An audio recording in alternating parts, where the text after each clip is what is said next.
everyday basis. I don't know about your world, but I do in my world. Even on my job, just going to the store, going to the bank, going to just deal with any things. You run into these various emotions that she's describing in chapter number 7. The various behaviors that adults have that we have and that children have as well. So, okay, so chapter 7 is dealing with the emotional immaturity of adults. At this point, adults can have big emotional reactions, just like children. Silent treatment, withdrawal. They just not feeling just all of a sudden um, withdrawal of energy. I just don't have energy. I just don't want, they may not say I have energy. I just don't, but they're demonstrating it, that they just don't have the energy anymore to get involved with the conversation or to get involved with whatever what you're talking about or whatever you're doing. They're just now limp and just no concern, just aloof.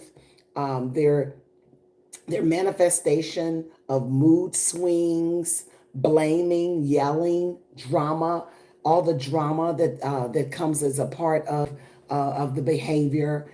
These are behaviors. Yes, children have these behaviors, but we're as an adult, we're striving to teach children how to manage those behaviors in their little bodies, how to manage them.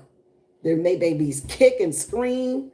You can't say, no, you can't have this. No, put that back, put that down, put it down. You cannot have that. They kick and scream and they may holler, but adults do it as well. They do it as well, but in a different fashion. In a different fashion. We are not responsible for managing other adults' emotions. We're not responsible for managing other adults.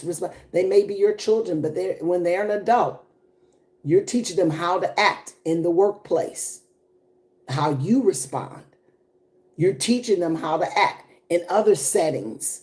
In other settings, you're showing them, even when you act out, when you withdraw and don't talk for days, or when you just get limp and lifeless about a situation that you're not in agreement with and you're upset about. When you get to go into I'm just not going to talk about it. I just don't feel like talking about it right now. You're teaching the others that are around you, that are in your sphere of influence, how to act when it comes to something that you're not getting, that you're upset about, or that you're not liking, or maybe that you want it your way on a situation. You're showing them how to act. So some adults react emotionally because they never learn how to regulate their feelings. They don't know how to regulate their own feelings. So now as an adult, same issues that are coming up, same struggles that are coming up, but now they're just in a bigger body. They're an adult now. Their calendar kept changing and kept turning. The calendar kept changing and turning. And now here you are as a 70-year-old, 60-year-old, 50-year-old, and kicking and screaming and in your own way, in your own way. Now we as another adult, we're having to deal with that. So now this is giving us some tips on how to work with this matter. This does not excuse bad behavior, but it helps us to stop being shocked by it. Next point, you do not have to match someone else's emotional storm. You don't have to match their storm. Don't match another person's storm. They're quiet. Well, I'm going to be quiet with them. No. Well, they're yelling. Well, I'm going to yell too. Or they're rolling their eyes and doing their neck. Well, I'm going to do that too. No, don't match. Do not match someone else's emotional storms. If they are yelling, you do not have to yell. And and it's best if they're yelling to calm down the matters, because it can escalate very quickly and turn into a very heated discussion that you will regret after time. Like, wow, I didn't mean to go this far with this. I didn't mean to end the relationship. Well, don't ever talk to me. Well, fine, fine. Don't talk to me. Well, I won't talk to you. Good, good. I don't. Then you start bringing up other things. Well, I don't like this anyway. Well, I don't like this anyway. You start bringing up other things that really are not even related or associated with the arguments. Come on, are you out there? Have you had this situation that happen to you? If you're breathing, I know you have. We have to control those emotions. Is it challenging? Yes. Is it hard to do? Yes. But is it doable? Yes. It's doable. This is manageable. We can do this. Now, these emotions are traveling through bigger bodies, older bodies, bodies that should have been trained. That's just not how you solve a problem. That's how my mom solved problems growing up with her husband, my dad. Is not the way that it works for my household. It doesn't work like that. So you got to learn your way, what works for you, and you have to learn how to control these emotions. Control them. You got to reel it in. You got to reel it in. You got to learn how to reel it in. Will it happen? Will it come up? It's gonna probably come up this week. You're gonna find out something this week is going to happen where you're going like, wow, this is just what we're talking about in the Let Them book. Oh my gosh, I can't wait to get back to the group to talk about this. Point number 2. Okay, it talks about you do not have to match someone else's storm. If yelling, you do not have to yell. If they're panicked, don't you panic. If they're acting childish, you do not join in with them on the playground. Point 3, compassion and boundaries can stand together. Having compassion for a person and setting boundaries. It helps. It helps. You can understand someone's pain without allowing them to mistreat you. Don't let them mistreat you, but understand their pain. I understand where you are. I understand what's bothering you. But right now, this is not a time for me. This is not a good time for me to get into it. And I understand this is upsetting you. This is frustrating you. You want me to be included and involved. But right now, it's just not a good time for me. And this is for once putting your voice matters. Your voice needs to be heard. And it needs to be be expressed to this other individual that is begging you and wanting you to do something, or wanting you to change in the way that the direction that they're wanting to go. Maybe they want to go out of town and they want you to go as well. And then they're starting to show out and clown because you won't go out of town with them.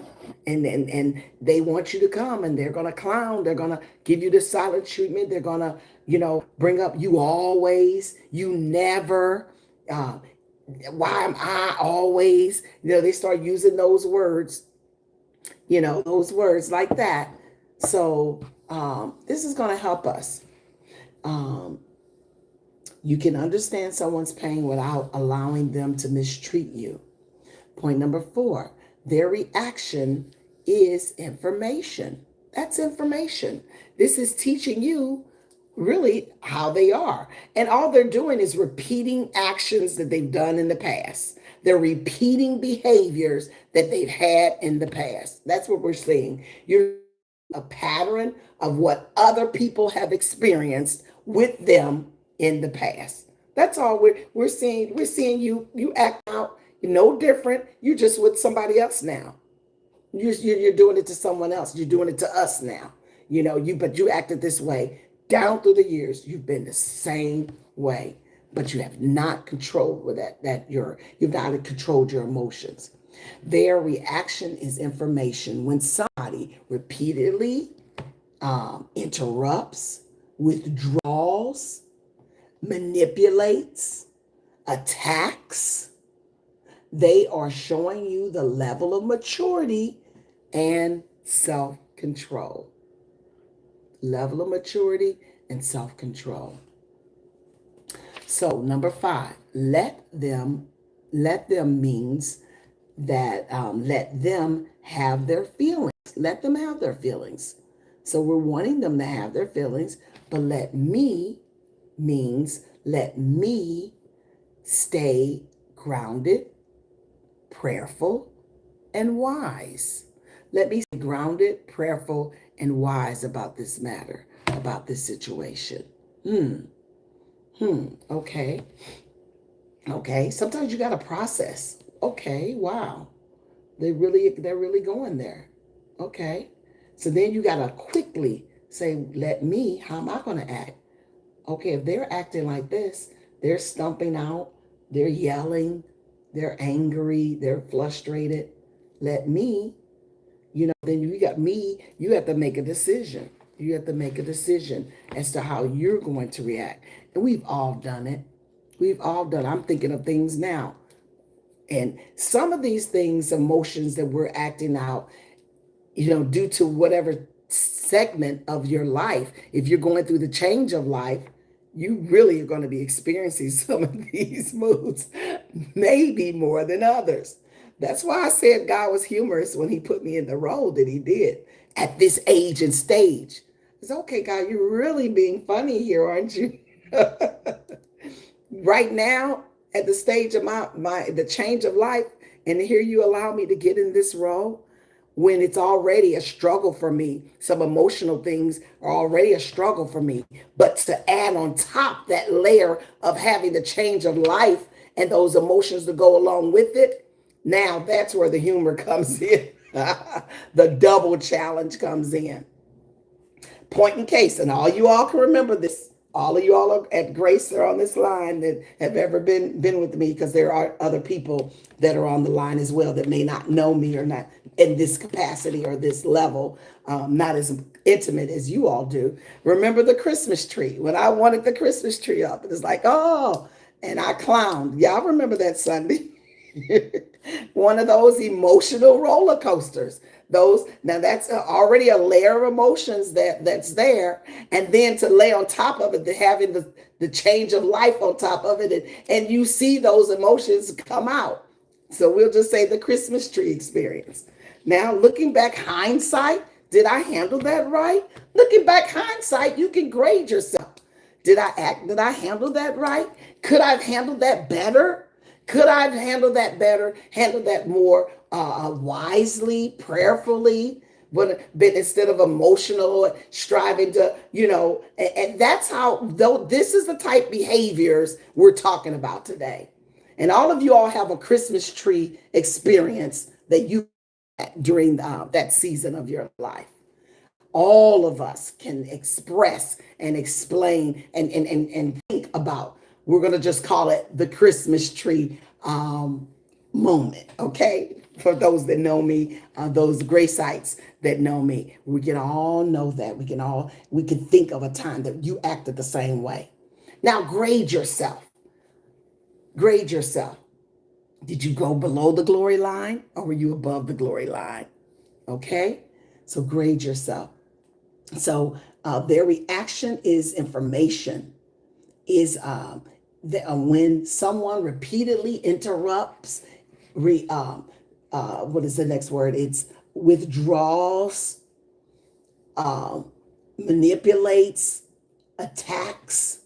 They are showing you the level of maturity and self-control that they have. So this is how we can really pray for one another. But now let's take it a level higher than just prayer. I'm just going to pray for them. Yes, pray for them. Yes. And pray for you on how you need to handle this. Okay? So now let me, when I have a moment, when I have a time, when things are calmed down, I'm gonna go and talk to them. I'm gonna go share with them, because I've been there. And these are some things that they and I can maybe help them through this. If you have any level of care, any level of love for a person, You're not going to just sit and pray for them and just keep letting them act that way. You're going to help them through that matter, that whatever matter. Because today it may be one thing, but tomorrow it's something totally different. Something happened. I'm trying to remember what it was. Something happened, and it was kind of very minor. And the people were like, well, yeah, it was water. Oh, that's what it was. Someone showed me. We were at dinner last night at a beautiful, beautiful restaurant that Grace, you all blessed us with. Thank you so much. We have to send a shout out, but we had so many other shout outs that we had to do that I didn't get a chance to do that. But oh, the dinner was so nice at the 801 that you all blessed Pastor and I with for during the anniversary. The pastor's aide. Thank you so much. The dinner was just amazing. The food and the service was just amazing. Well, one of the couples that came with us was showing us their ring, where at 2 in the morning, some young girls, and you could tell they were really young. Number one, why were they out and that young?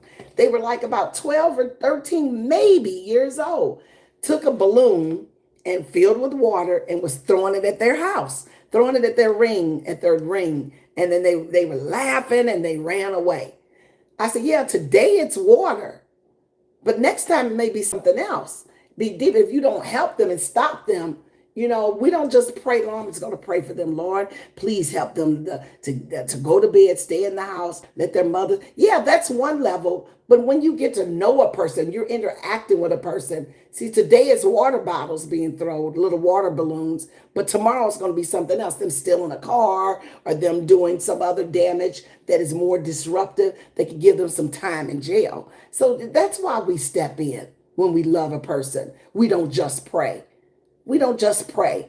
Prayer is one level, but love takes it to the next level. Let me step in and let me have a talk with them at the appropriate time, at the appropriate tone, at the appropriate temperament.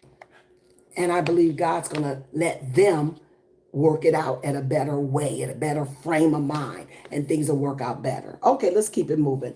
Let them means let them have their feelings, and let me means let me let me stay grounded, prayerful, and wise. Man, so many takeaways from that.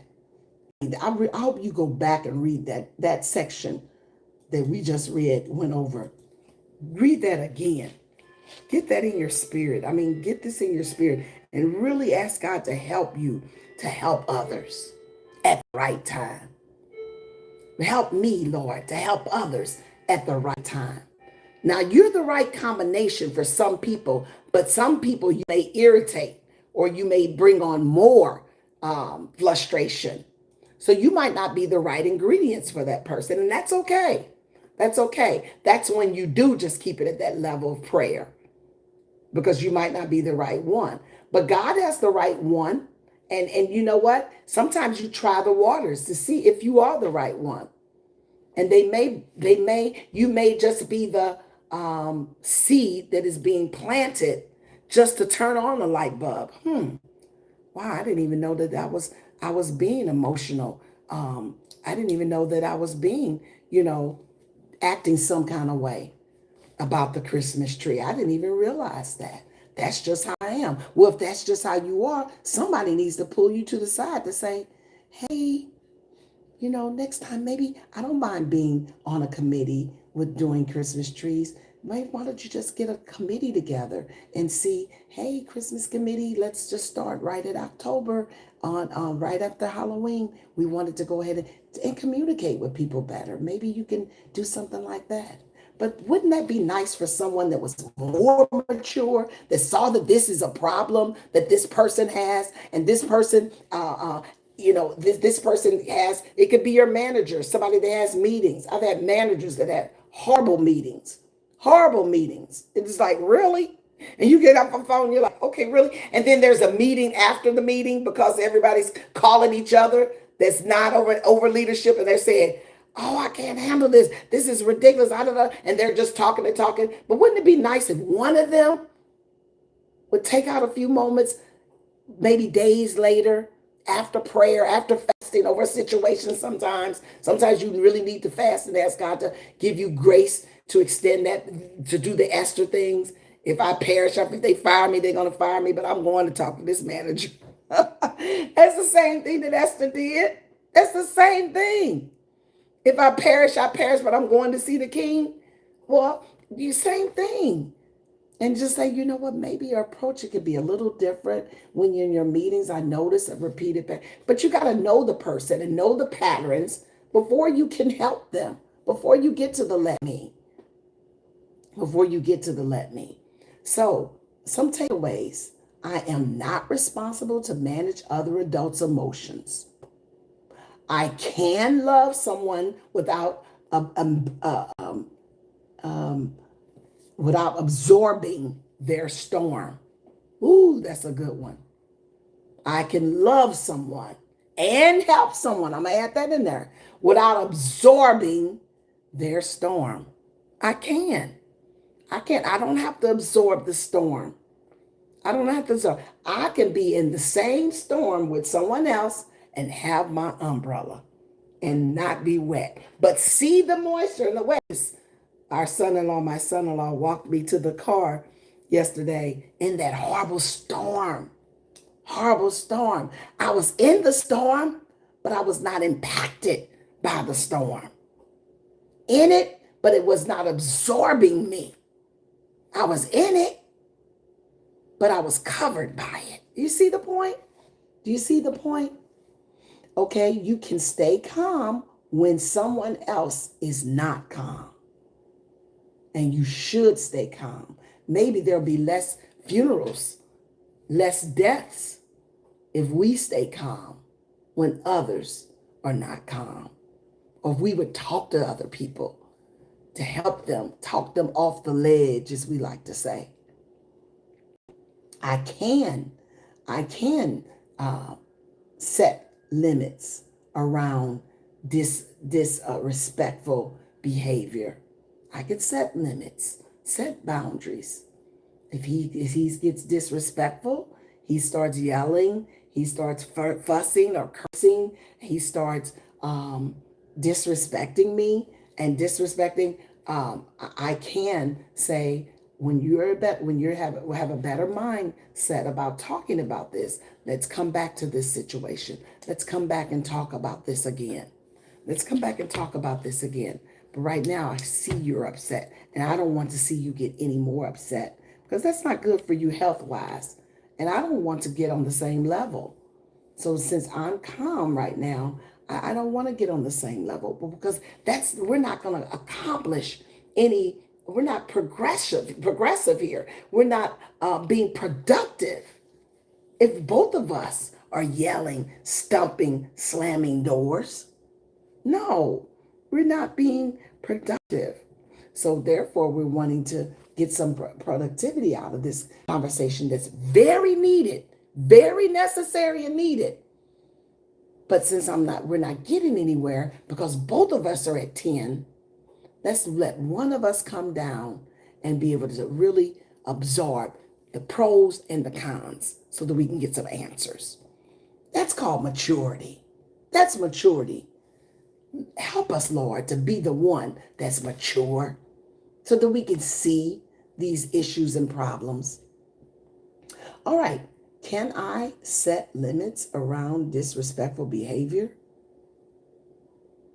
Yes, we can. Yes, I can set limits around disrespectful behaviors. I can respond with wisdom instead of reacting in fear, frustration, sighing and stumping, and and using all those substitute curse words like shoot, dog, man, foot, and all that. You're just so upset, you're so angry, and you're just, maybe some of you are using real profanity. Hopefully not. But these are something we can respond with better wisdom. Lord, what can I do? Lord, show me how do I get through? How, God? Show me what to do, how to do it. When should I say something, Lord? Show me, give me the green light, give me the time, set me up, Lord. Oh God, set me up, give me a setup moment where I bump into them, run into them when it's a better time. Please, God, show me what, when, and why, and how. I know the why. Why this is, I can only imagine, because we don't know why all the way that person's acting that way. We don't really know the complete story behind the why that person. But maybe they're doing it the way they saw someone else do it, handle it. Someone else handled that way, maybe in their family. This is how they grew up. So now this emotion is continuing on. I can pray for them without becoming controlled by them. I can love them enough by helping them through this storm, through this emotion. There's things that I can do so that I can not feel the blunt of the punishment, but yet I can also help them so that they can get results the next time, so they can get better results, and then it can all be peaceably handled in a better manner and degree. Okay. All right. Let's see some scriptures, and then we're gonna open it up. I want to hear what you all have to say about this. Some scriptures that are associated that we dug and found. Some of the same ones. Proverbs 16:32. He that is slow in anger is better than the mighty, but he that ruleth his spirit when he is taken a city. Let me read that again. He that is slow in anger is better than the mighty. He that ruleth his spirit, than they that takes a city. That's Proverbs 16:32. James 1:19, it reads, wherefore, my beloved brother, let every man be swift to hear, slow to speak, and slow in wrath. For the wrath of man worketh not the righteousness of God. Those are some great things to remember as we're going through this. Remember Proverbs 15:1. That needs to be written down in the palm of your hand, written down on your heart, written in your heart. A soft answer turns away wrath, but a grievous words, it stirs it up. So Lord, teach me to have soft answers. Teach me how. And that don't mean necessarily just soft in tone or volume level. It could be soft in the demeanor. It could be soft in the demeanor. Lord, teach us how to have a soft answer, because your word says that's what turns away the wrath. But the other type of words, those harsher, forceful, more comeback words, that's what stirs up anger. Help me, Lord. Our last scripture for now is Ephesians 4:31 and 32. Let all bitterness and wrath and anger and clamor and evil speaking, and that encompasses a lot, evil speaking, be put away from you with all malice. And be ye kind one to another. Be kind one to another. He takes it to the next level. Tender-hearted. This is Ephesians chapter 4, verse 31 and 32. Tender-hearted. Be tender-hearted.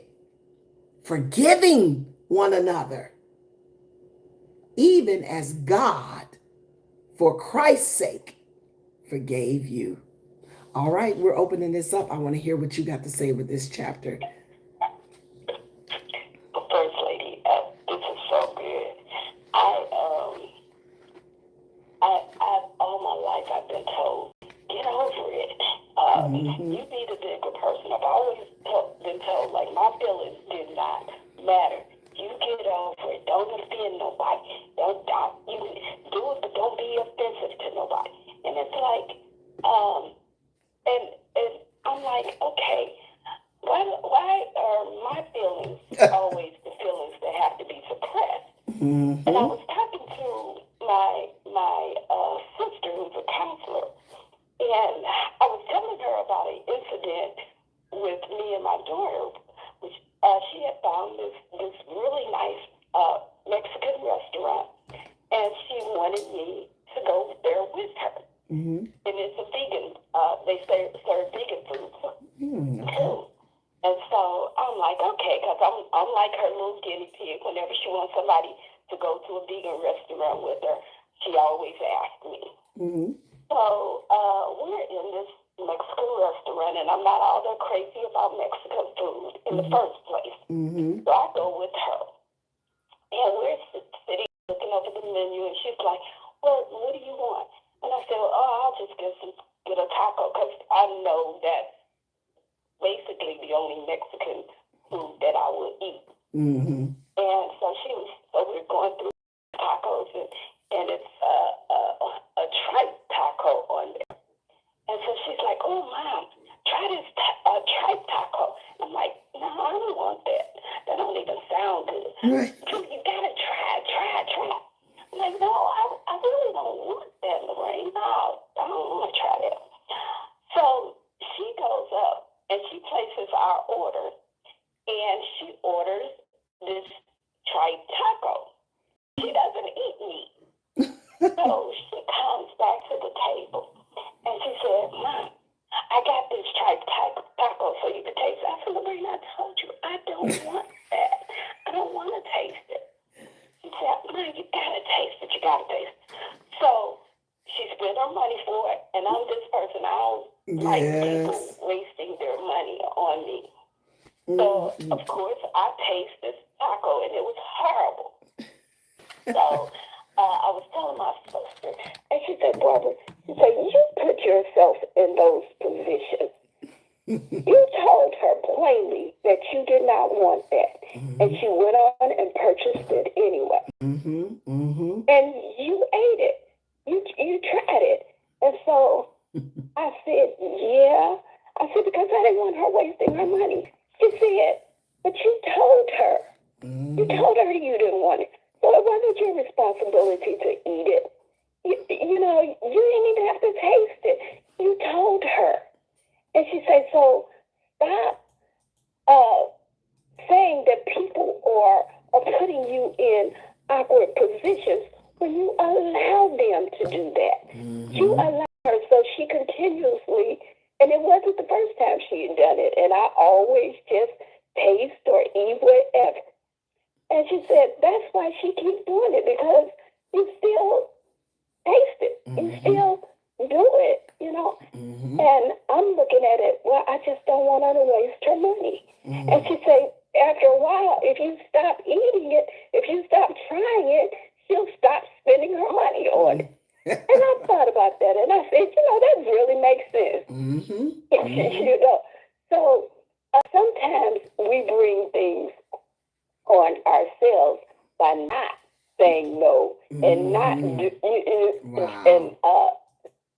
if we stop continuously just doing things over and over and over and over again, we put ourselves in those positions where we have to be a bigger person, or we try to be the bigger person. So true. So true. Wow. That is so true. I have a friend too that, I mean, oh, try this. No, I'm good. I'm okay.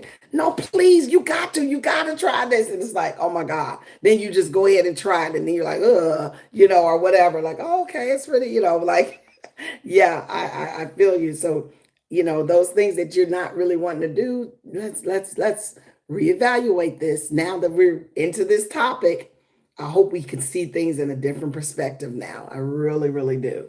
That is so good. So good. And your sister really gave you good advice. She's so right.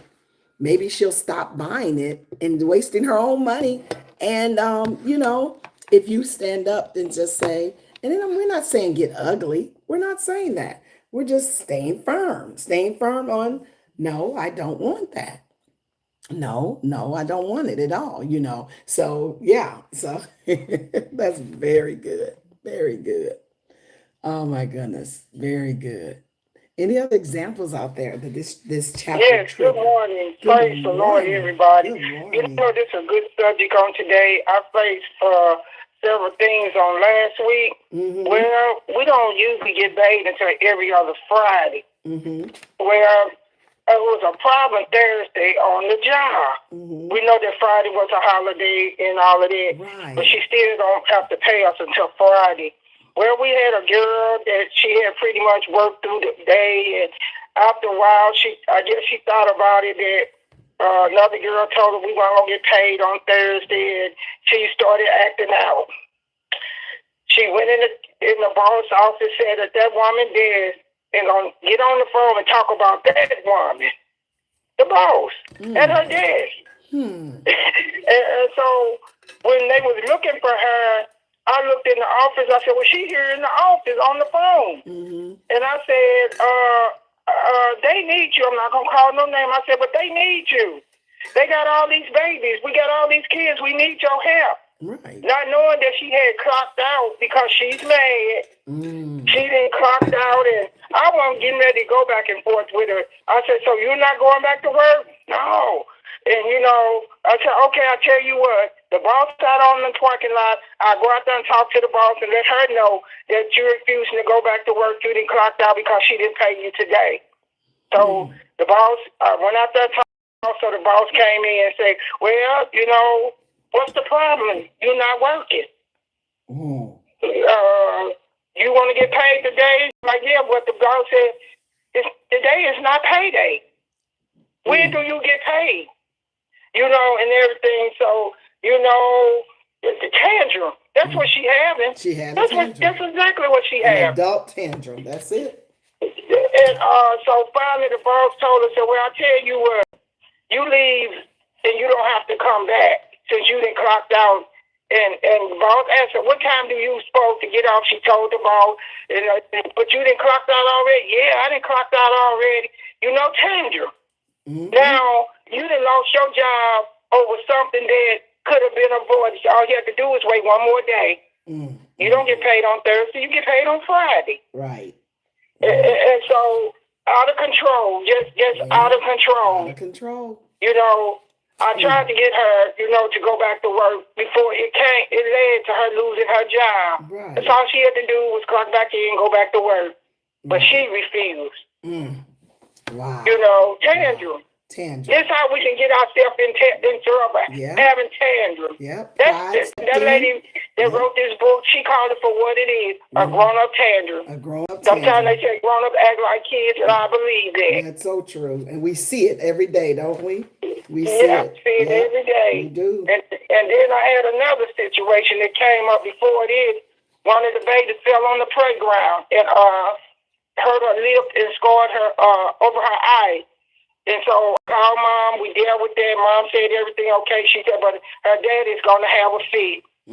I said, okay, well, you tell Dad to call me, and I can tell him exactly what happened to the baby. When he calls, he's on 10. Because I don't know how they talk to them women, but I'm not going to let them dads talk to me no any kind of way. Now, they talk to Mom like that, I have nothing to do with it. Right. But, you know, Dad was up on 10. And so finally I said, well, Dad, I tell you what, come and look at the playground, and you could probably see why she fell. You know, while it's running. And so finally, he didn't come up there that day, but when he did come up, you know, he came to get the baby, and I apologize. Dad, I'm sorry that the baby fell and hurt us. Oh, Miss Dorothy, don't worry about it. She's fine. See, you don't have to get on 10 with them. Right. But do not. You know. Yeah. And so, have any other kids ever fell on the playground? Yes, Dad, kids have fell on the playground. Well, I work with concrete, and that playground must not be right if the kids are falling. What playground you know the kids don't fall on? Right. You know. Yeah. You know, and everything, but still, to settle what was in his mind, I still apologize. Mm-hmm. Right. That's best. And everything, and then the boss, I guess the way he was talking to her or something, I don't know, was that put her on 10. Mm. Well, don't take the kids outside no more until I tell you to take them out. That's fine too. Yeah. But see, because I look at the fact that that's you heard those kids. Yeah, that's true. They want to be outside. They want to run. They want to get fresh air. They want to get sunshine. Right. Yeah. And everything. But and just one more point. When we was growing up, my mom didn't do a lot of talking. I tell anybody, my mom could look at us and we would get to crying. Wow. Because my mom had a certain look about her. Okay.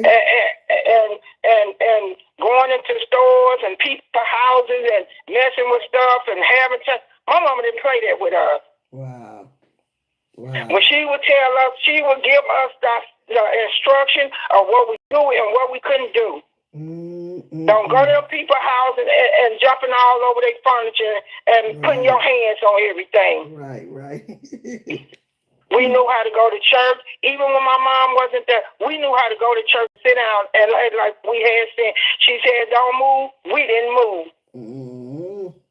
Wow, yes. This standard stuff, I believe, got out of hand. From the kids from the adults to the kids, or the kids to the adults. Yeah. And everything. I don't believe we have to just look over everything. Now, some things we might look over this, that, but everything, because I don't even play my kids going in the store having tantrums. I remember, I'm going to say that, make it short. I remember my baby, she was 1 year old, down at Globes. And we was at Globe one time, and she was having a tantrum over something. I took her, I said, this is going to be your first spanking right here. And whacked her bottom. Right there. And she straightened up. Yes. And we still talk about that to this day. Wow. Wow. And so, but everybody got their own way of doing things. I'm not telling nobody how to do it, how to raise your kids, how to do this or how to do that. But I refuse to be embarrassed. Right.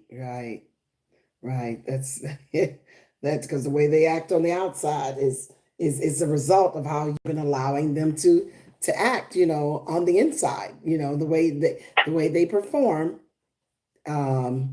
And that's what's going on the inside. It's usually that's how the same behavior is now being displayed on the outside, at the grocery stores, at church, at school, at the bank, at the store.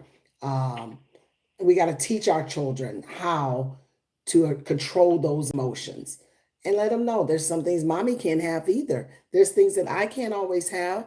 And I'm not doing that. You have to control that anger. I have to control the anger and not be mean to everybody else or destroy property. I can't destroy property because I didn't get a raise or because I didn't get a promotion. I didn't get selected. I cannot destroy people's property and things. You can get jail time for that. You can get some jail time or have to pay some large fines for doing that and repairs. So we do have to control these emotions on the inside, but our job is not to teach another adult, but because I love you enough, at the right time, I will come to you. I'll say it. I'll say that. I'll say something to you. And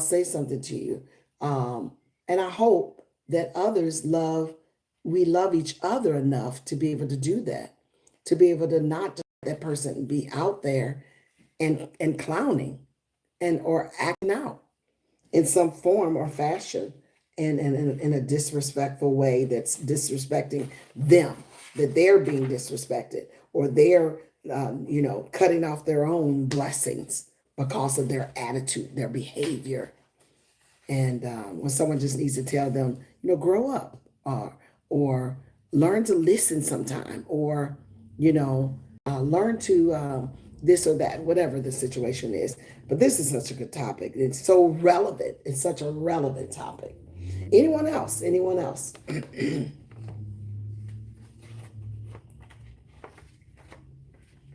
All right, we will be back here tomorrow. Wait a minute, First Lady. Wait a minute. Just one more question. Then you wonder why grown-ups act the way they act sometimes. You know, because the upbringing. Sometimes it's because of the upbringing. True. Right.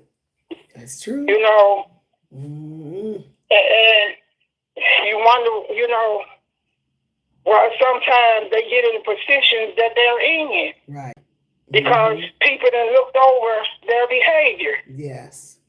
You know, they'll be all right. They'll be all right. You said they'll be all right, but yet it's that things are steady stacking up with them. Right. You know. That's when they need that talking to.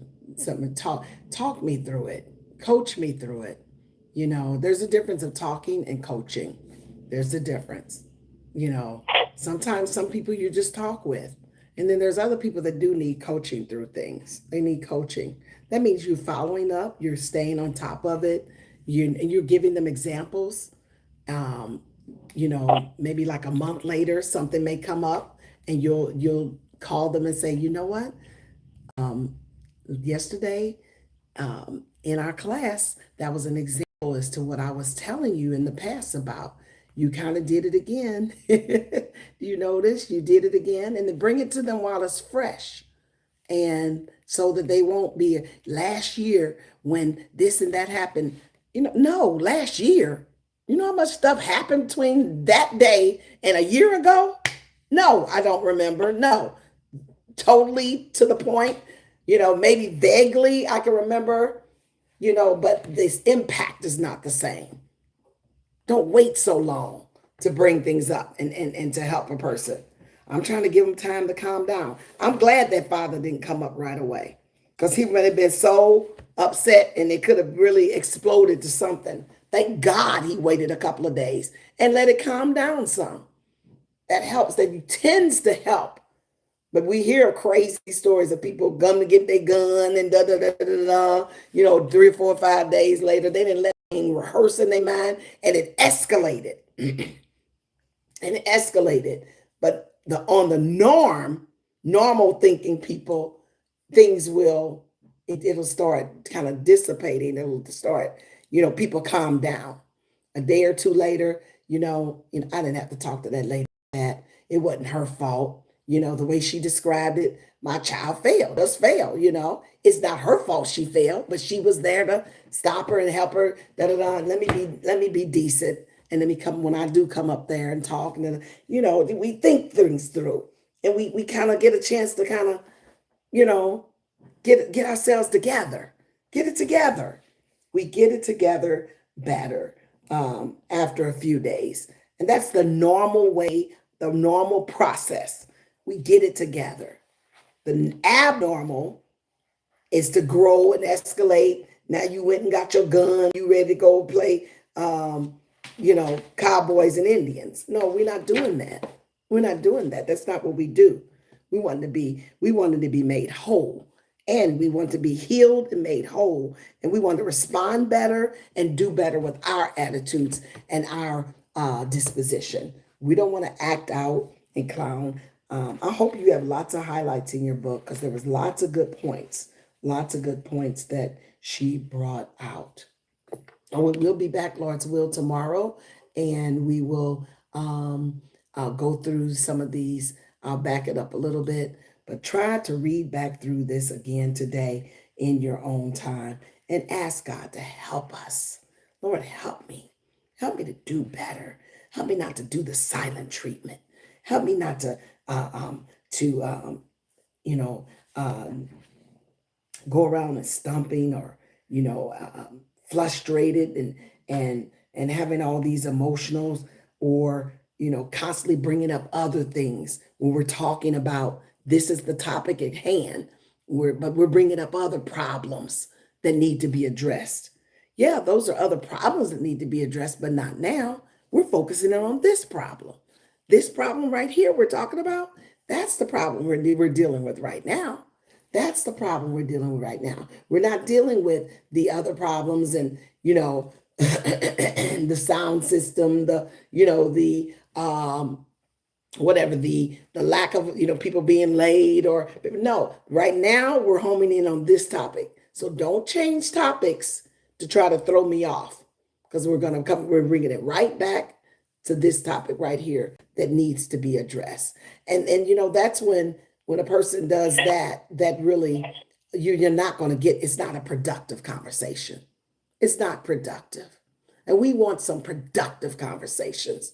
We're not just yelling and fussing for no reason, but we want a productive conversation. All right? Amen. Amen. Praise God. First Lady, Uh-huh. First Lady, and you bringing that up, and even how she did discuss in this chapter, there is a fine line, and we do have to find that balance. There's a fine line from withdrawing Mm-hmm. yourself from a situation that just isn't fruitful, and giving up. And when you withdraw from something, just and I know God has helped me with this, to accept, just accept the reality, to just refuse to keep spending my emotional energy on something that just that can't be forced, something that I need to leave in the hands of God, and it's because it infects my peace, and I'm just protecting your peace and your health. And she mentioned that you have to protect your peace and your health, but giving up, I have to ask myself, am I leaving something or doing something or not doing something out of fear? Mm-hmm. Or because I'm abandoning a responsibility that God has given me to do? Mm-hmm. And if it's not, or if you're mad, and like she was talking about in this chapter, and you're upset and bitter about something, and just, okay, well, I'm walking away. No, that's the wrong reason to walk away. That's giving up on something, or giving up on a responsibility that the Lord, called us to or gave you to do. Mm-hmm. We can't do that. So it is really a fine line, and we have to be well balanced. We have to mull those things over in our mind and find out, okay, which are you doing? Mm-hmm. Are you backing away because you don't want to accept the responsibility, because you don't do what you should do? Is that why you're backing away? Or are you backing away because you need to set healthy boundaries? And it's a fine line there, but we need to ask God for the wisdom to know the difference, because even in the Lord's example, he had remarkable balance. He never forced belief in things on people. He accepted it. He didn't exhaust himself, trying to make people cooperate. And so God got this thing right. He is the perfect example for this, and he did, allow people to walk away. Mm-hmm. He didn't chase them down. He didn't beg them to stay. And even, kind of told, I thought about how he even told us, if you're not, when you come to people and you're giving them yourself, even my word, and they don't listen, shake the dust off your feet and go on. Go on to the next thing. Go on. But we have to know there is a difference. There is a fine line in leaving for the wrong reasons and stepping back for the wrong reasons because you're angry, because you're wanting to be revengeful. Because no, that's not godly. We cannot do it for that reason. So God is helping me. God is teaching me. They rejected Jesus. They rejected. So you brought out a great point, First Lady. And I believe that was last week when someone rejects your idea or something like they're not rejecting you. We have to keep this thing balanced. And I totally agree with you with the thin line, but I think this week, this chapter is not referring to us. It's not referring to boundary per se. This is more leading into the everyday behaviors and how our emotions, when we're in emotional moments and a tantrum.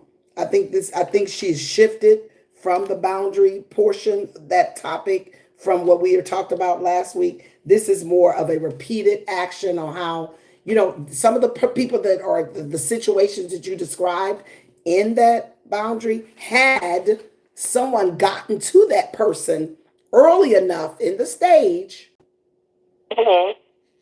some of the behaviors may have been addressed well enough to be able to move forward. That boundaries, you would not have to set somebody boundaries and said to me, I didn't want to interrupt you while you were making your point, but had now I can't fully remember, but had some people that was in that circle of that person's life stop those individuals from having some of those issues and problems, to create it now being a thin line between when I need to step away and set boundaries. I think this chapter is not referring to that stage. This is more of when I'm having like my Christmas tree moment, like my Christmas tree moment, but not something that is more referring to something that needs to be boundaries for people to step away from, it's more of this right now. This chapter is talking more about a spontaneous emotion that people are having, that and their behaviors of, giving the silent treatment, being, or yelling. And tantrums and things. Yeah, Yes. right. I Versus was, the other, thing that, that you brought up, that was being more dealt with in chapters 5 and 4. I think we're kind of on a different level or different concern, a point of concern. And had people set more boundaries back, and maybe we wouldn't be having these discussions we're having now. Had somebody stepped into and talked to those people at the appropriate time that that you're describing, those more deep-seated problems that are. I think she's kind of shifting. I don't know. I may be wrong, but I'm thinking that this tantrum section is more of, she's talking about adult tantrums, that yes. a little different from what our topic was on last week.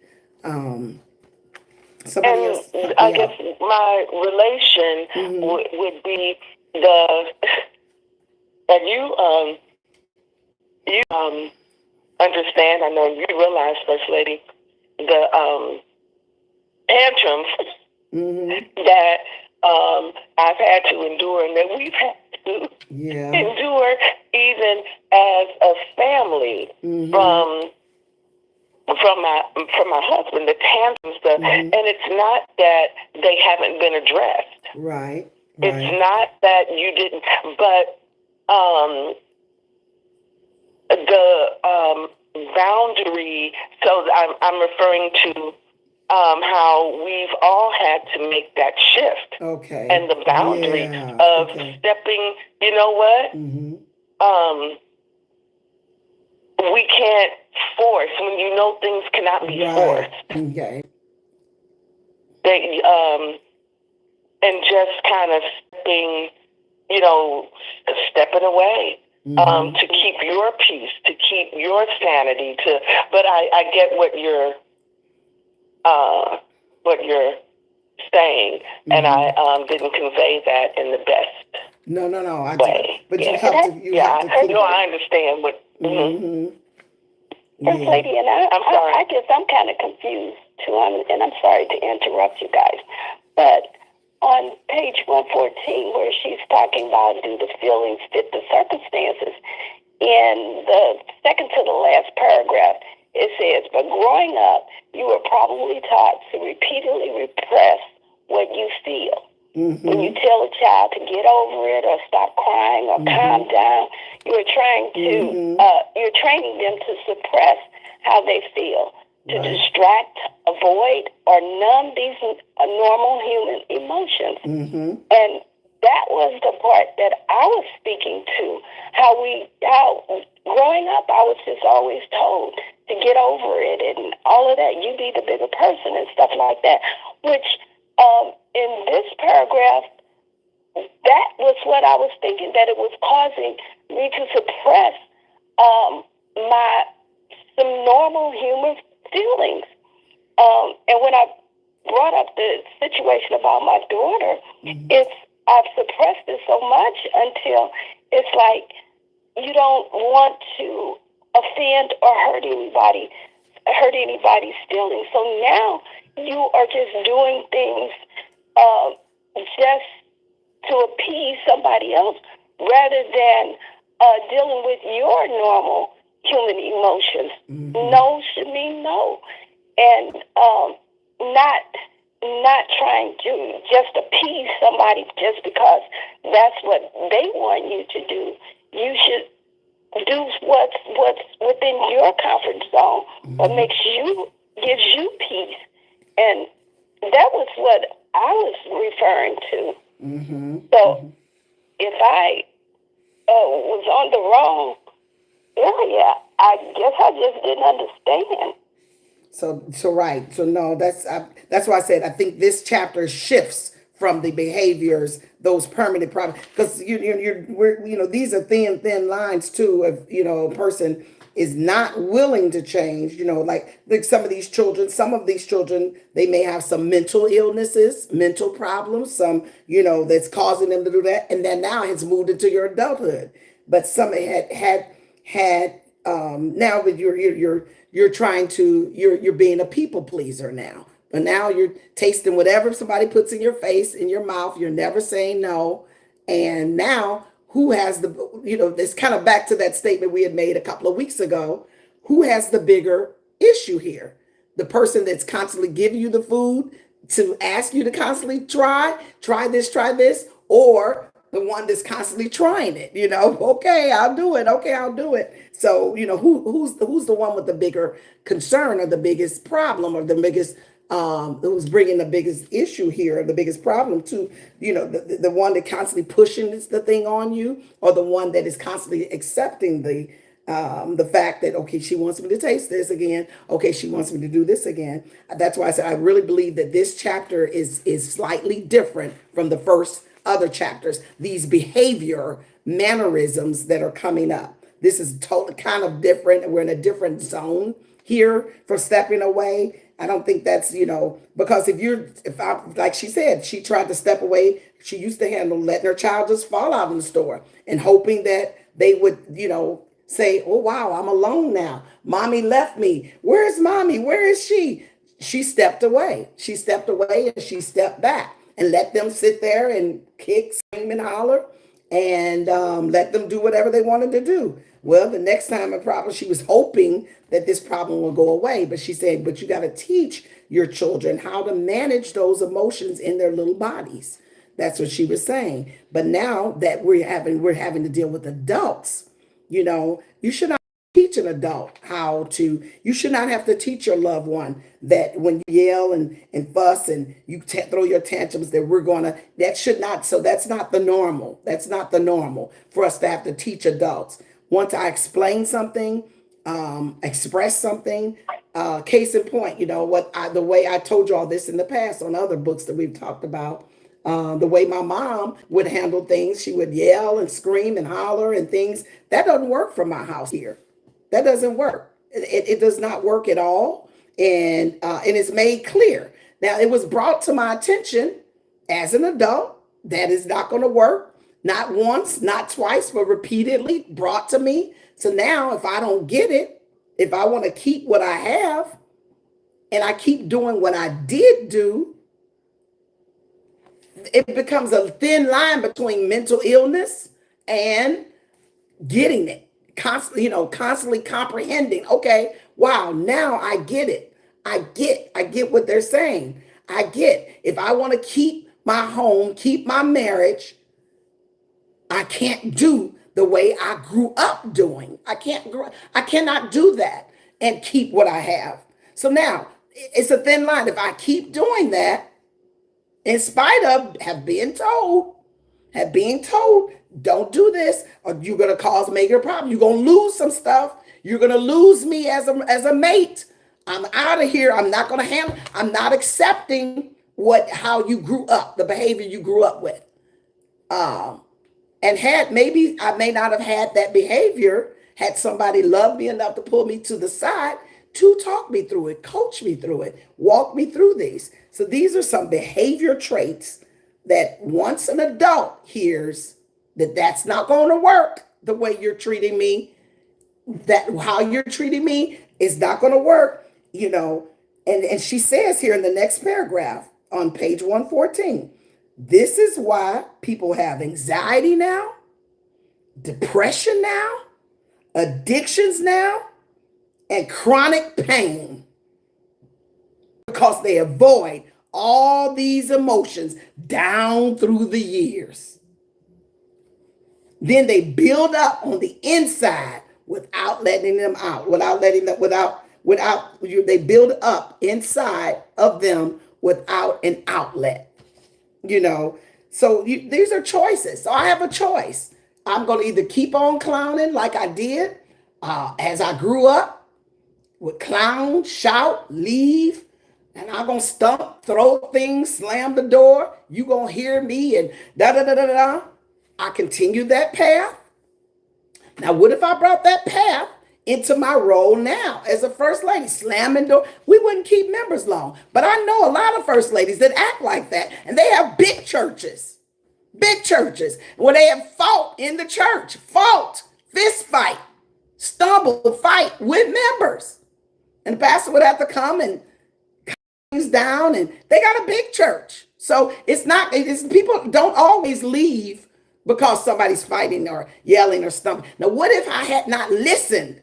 Now, that if I didn't listen, I kept doing it, then there's a thin line between me having a mental illness there's a concern because this person is not getting it. They're not getting it. They're not comprehending it, versus that person changing. Change. I got to change. I have to change. I had to learn to change.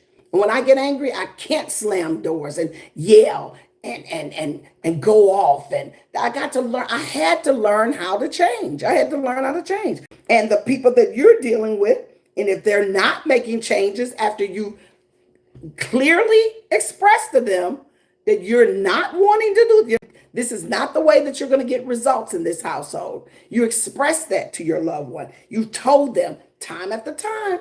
Now, the 20-year, 22, 23, 24-year marriage, I'm sure that has been expressed repeatedly. Now, if that behavior has not changed, there's now you have choices that you have to make. This is the way they are. This is the way they're set in their ways to be. You prayed about it. You fasted about it 20 years, 22 years, 23 years. And you made it crystal clear that do not act like this. This is not how I want to be treated. You keep treating me like this way. Now you're suppressing your feelings, you're suppressing, and you just keep taking it. One of these categories. It could be something that you're having to contend with. Or when you step back, step away, yes, then things like that, you do need to step away, because if that person is not changing, but some of these things that she's talking about, a child here, when a child tells you, get over it. Now, that's how we were told as a child. Get over it. You got to stop all that crying. Fix your face. You bet not sit there and cry. Oh, I would get pinched. Oh, you sit there in this pew and be quiet. And you would sit there and cry. You cry. But I was trying to learn how to control my emotions at that time. I had a little body and a little mind and didn't know how to control those emotions at that time. Now, as an adult, I should know how to control those emotions. I should know how. I should not be putting out these bad, going off and manipulating, slamming doors and rolling my eyes and doing my neck and all. I should not be acting out that way. Not as an adult. Now that I've been through that process of life, I should not. And if I don't change, there's a very thin line of, does she have a mental problem, or is she normal? Is this normal? It's a thin line between. This lady, that was really glad you brought that up. A point of intention in my own household, as far as how children were raised differently. And it was always a point of contention, because he thought I sat down and talked to the kids too much and explained things to them too much. And he was more like, because I said so, and this is just how it is, and sit down and shut up. And I'm like, well, no. How are they going to know how to make decisions if you don't hear what they're thinking? They're little people. They're little people. Now, my word is the final word, but you need to know how to help them process through what they're thinking. And that was absolutely a point of contention, and just different backgrounds coming together. Right. That did things differently, and trying to find that balance, but to just hear the children out, hear them out. And that's what should come up in marital counseling. That, when you're premarital counseling, that's what needs to come. Those are things that we bring up during premarital counseling, so that person can think before they jump the broom. Let me think. Okay, wow, this is how you handle situations of this. How?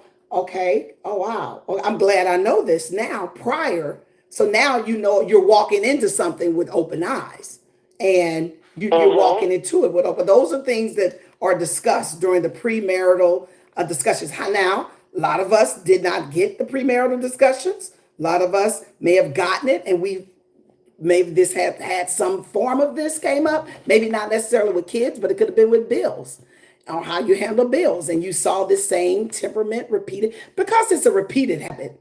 It's not going to just be in one area and not show up in another. Okay?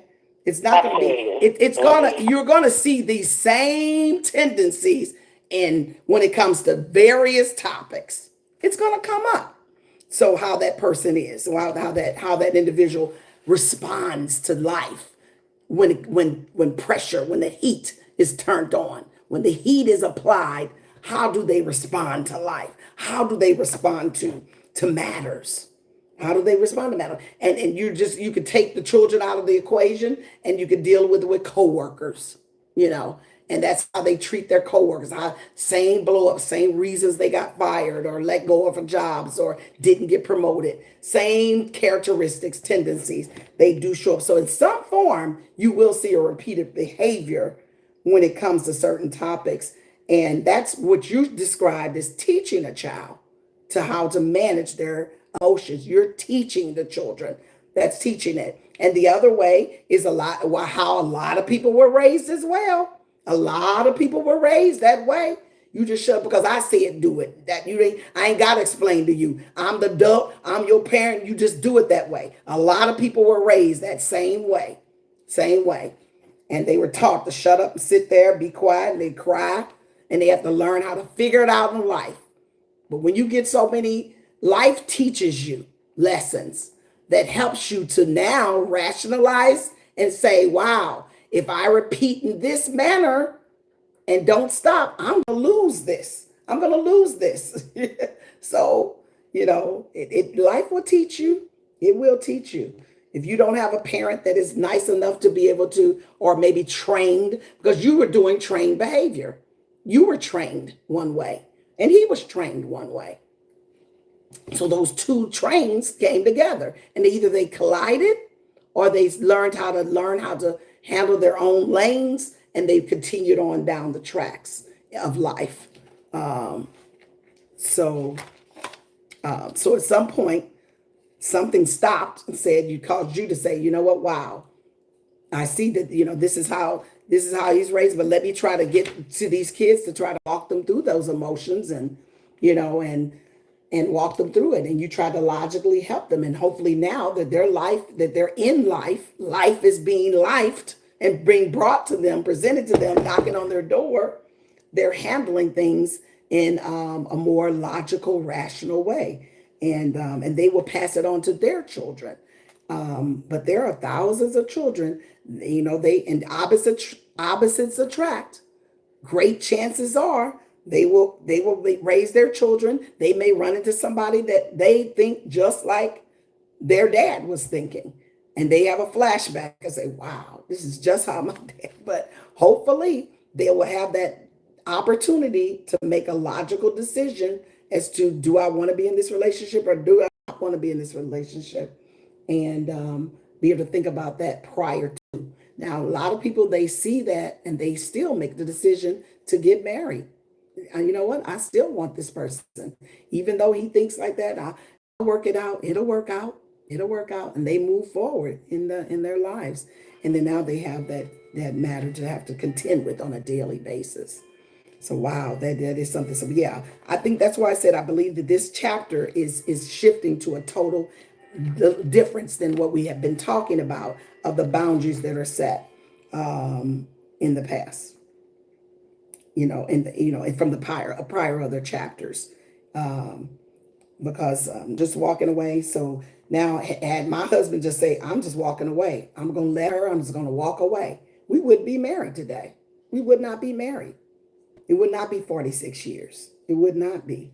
Had he walked away and said, "I'm out," no, because I done told her and she not willing to do it. Well, I'm out of here. Well, that's why you see so many divorces today, because they're letting that person, you be you, and I'm going to divorce you and I'm moving on.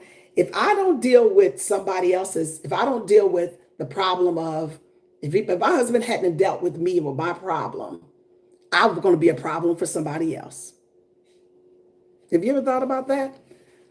You're passing your problem. When I divorce a person, when I leave, I'm saying, you know what? I tried my best. I tried to help this person and I did the best I can do. So world, you know, they back in the pot. Somebody else picked them. Somebody else pick them. Now it's their problem. Maybe they can fix them. Maybe they can do better. You know, and then people, they may act right for a while. They may be perfect, that perfect poly for a while. And then they're going to ease back into their ways and they'll be back to their own ways once again. But we could definitely deal with this tomorrow. It's already 5 to 8 and I got to get to work. Let's start here tomorrow, because that was a whole other topic kind of that came up. It's kind of in the same vein, but it's not. Now we're dealing with emotional tantrums on how people deal with response. And the other one was, so go back and read it, and you come back tomorrow with telling me what some of the differences are. What are some of the differences? What are some of the differences in this chapter versus the other chapters that we dealt with, where we talked about having to set boundaries and walk away, and then let me have to deal with some choices and decisions that we have to make now. Tell me what some of the differences are, or if there are any differences. But this is kind of on the same vein, but this is catching a person before they have to deal with chapters 1 and 2. Maybe she started with this chapter before and then eased into having to walk away for some other things. Maybe that would be the way I would have wrote the book. Maybe place this chapter as the first one. It first starts out as a child. A lot of your behaviors, a lot of your patterns, they start out as a child. You know, you're a child, you're clowning, you're acting out. But had I been stopped as a child, maybe I wouldn't be so critical, where some of you all have to walk away and say, I'm done with her. I'm not dealing with her anymore. Maybe I'd have more connections, more, this is something that we all can say. Maybe I would be more, had someone caught me at the child level. But because I'm not changing, because I'm not stopping my ways, now that I'm an adult, I'm no longer a child, and I put away childish things, and I still having my angbangs, kicking in the aisle, rolling and kicking. Is this normal, or is there some mental illness there that I'm dealing with? And only the people that are involved with that person and that person can really answer that question. You know? Those are the only ones that can really answer. Okay, I'm dealing with mental illness here. I'm dealing with mental illness with my loved one. And we do have to, and it's real. We do have to deal with that. So go with them to the doctor's office. You know, encourage them to go and encourage them to take their medicines and encourage them, because some people do have that imbalance. It needs to be dealt with. And we can tell when they haven't taken their medicine. We can tell, you can tell, I can tell, and it's a total difference. And all right, I got to get off because I got to deal with somebody that does need to take their medicine. And I can tell when he has and when he hasn't taken his medicine. These are trained behaviors. Someone said that when I brought the prayer request up. I think about Minister Henderson, she brought that up. He's used to acting like that because people keep allowing him to act like that. People keep allowing him to act out. So therefore, he keeps doing it. No one took the time to tell him that ain't how you act. You don't hang up the phone on people and go off and and yell and stomp. Someone didn't take the time for him. So now he's continuing to do it. Is he mentally? He's that borderline mental illness where you know how to function. There's a functional mental illness. It's a lot of functional mental illnesses out there. A lot of functional. I'm functioning. I'm able to keep things going. But every once in a while, certain buttons are pushed. He turns into a total different person. And then we all have to deal with it. And it's up to us to have somebody enough to be able to pull us to the side to say, that ain't how you act. Since mommy didn't get through with him and the wife didn't get through with him, now the employees got to get through. Somebody, Lord, send somebody to get through. Well, let's start here tomorrow, okay? This is so good, so good. But look back at and let's see point out some differences. It is a thin line, but had they caught me as a child, maybe I would not have to deal with some of the things that we talked about in chapters 1, 2, 3, 4, 5, and 6. But a lot of this has not been stopped at the child level. Woo! That's deep. That's deep. That's deep. All right. Yes. Protect your peace. Protect your peace. And if you can't go back in time to help your child, look at some other children. We got a lot of children at our church that you all can catch one of those children to help them Pull them aside. Talk to them. Coach them through it. Don't just do it one Sunday. Well, I did. I told them. Well, I did. I prayed. No, this is something repeatedly. They got to get instilled in them that you don't act like that. This is not how you respond, baby. No, no. So very good topic. Thank you for bringing that up. Thank you, thank you, thank you. Thank you so much.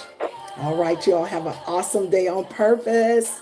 It's Monday. We made it. God bless you. We'll talk soon. We'll talk soon. Thank you so much for getting involved with the topic. Bye-bye. Say something positive as we exit off the phone. Be blessed, knowing that Jesus loves